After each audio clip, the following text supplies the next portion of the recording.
അപ്പോൾ നമ്മുടെ മകൻ ലണ്ടനിലായിരുന്നു.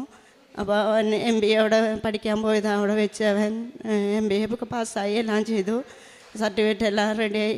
പാർട്ട് ടൈം ജോലി ചെയ്തുകൊണ്ടിരിക്കുന്ന സമയത്ത് അവൻ മാളിൽ പോയി ഇരിക്കുന്ന സമയത്ത് അവൻ്റെ രേഖകളെല്ലാം അടങ്ങിയ ഒരു ബാഗ് അവൻ്റെ കൈവശം അവൻ ഇരിക്കുമ്പോൾ അവിടെ നിന്ന് കളവ് പോയി.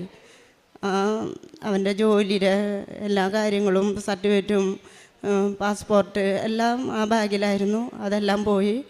ആൾ ഭയങ്കര സങ്കടത്തിലായി. അപ്പോൾ ഞങ്ങൾ കോണ്ടാക്ട് ചെയ്തു. അവൻ പറഞ്ഞു. അത് കഴിഞ്ഞ് കുറച്ച് ദിവസം കൂടി ഞാൻ പറഞ്ഞുകൊണ്ടിരുന്നു, അമ്മ എങ്ങനെ പോയി അച്ഛാന്ന് പറഞ്ഞു. പിന്നെ അവൻ ഞങ്ങളെ കോണ്ടാക്ട് ചെയ്യാണ്ടായി. ആൾക്ക് വിഷമമായി. അതൊരു സങ്കടമായി. ഞങ്ങളെ കോണ്ടാക്ട് ചെയ്യണില്ല. ഞങ്ങൾ അവനെ വിളിക്കും. ഇവൻ്റെ സിസ്റ്റർ അവിടെ ഉണ്ട്. സിസ്റ്റർ പറയും അവനവിടെ ഉണ്ട് അമ്മേ എന്ന് പറയുന്നതല്ലാതെ ഇവൻ ഞങ്ങളെ കോണ്ടാക്ട് ചെയ്യാതെ ഞങ്ങളും ഭയങ്കര സങ്കടത്തിലായി. അങ്ങനെ ഞാൻ ഉടമ്പടിയിൽ എൻ്റെ മകൻ്റെ കാര്യം വെച്ചു. ഞാൻ ജോസഫ് അച്ഛനെ കണ്ടു അതിനിടയിൽ. അപ്പോൾ ജോസഫ് അച്ഛൻ അമ്മയോട് പ്രാർത്ഥിച്ചു, അവൻ്റെ ഫോട്ടോ ഒക്കെ വെച്ച് പ്രാർത്ഥിച്ചു. അപ്പോൾ എന്നോട് പറഞ്ഞു വിഷമിക്കേണ്ട എന്ന് പറഞ്ഞു. ഞാൻ അത് കഴിഞ്ഞ് ജനുവരിയിൽ ഇവൻ എന്നെ വിളിച്ചു, പക്ഷേ സംസാരിച്ചില്ല. പിന്നെ കുറച്ച് ദിവസം കഴിഞ്ഞ് പിന്നെ ഇടയ്ക്കമ്മ ഞാൻ ഓക്കെ ആണെന്ന് മെസ്സേജ് അയക്കാതല്ലാതെ ഞങ്ങളോട് കോണ്ടാക്റ്റ് ഒന്നും ചെയ്യുന്നില്ല.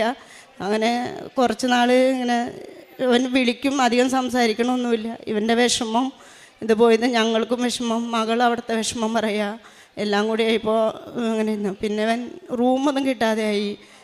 പാർക്കിലും അവിടേക്ക് ഇരുന്നു, ജോലി ചെയ്യാൻ പറ്റാതായി. അപ്പോൾ ദൈവത്തിൻ്റെ ഒരു ഇടപെടൽ അവിടെ ശക്തിയായി കണ്ടു. മകൻ അവിടേക്ക് ഇരിക്കണമൊക്കെ കണ്ടപ്പോൾ മൂവാറ്റുപുഴയുള്ളൊരു മോൻ ഇവൻ എന്നും ഇവിടെ ഇരിക്കണുണ്ടല്ലോ, ജോലി ഒരു മലയാളിയല്ലേ എന്ന് തോന്നി.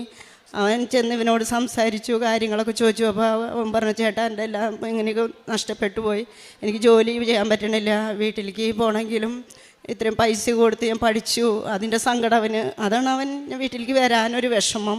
അങ്ങനെ കാരണം പിന്നെ ആ കുട്ടിയും അവരെ കുറച്ച് അവരുടെ ഇടപെടൽ പോയിട്ട് അവനൊരു പാസ്പോർട്ട് യാത്രാ പാസ്സൊക്കെ റെഡിയായി ഇതൊക്കെ ചെയ്തു. അവൻ നാട്ടിലേക്ക് തിരിച്ച്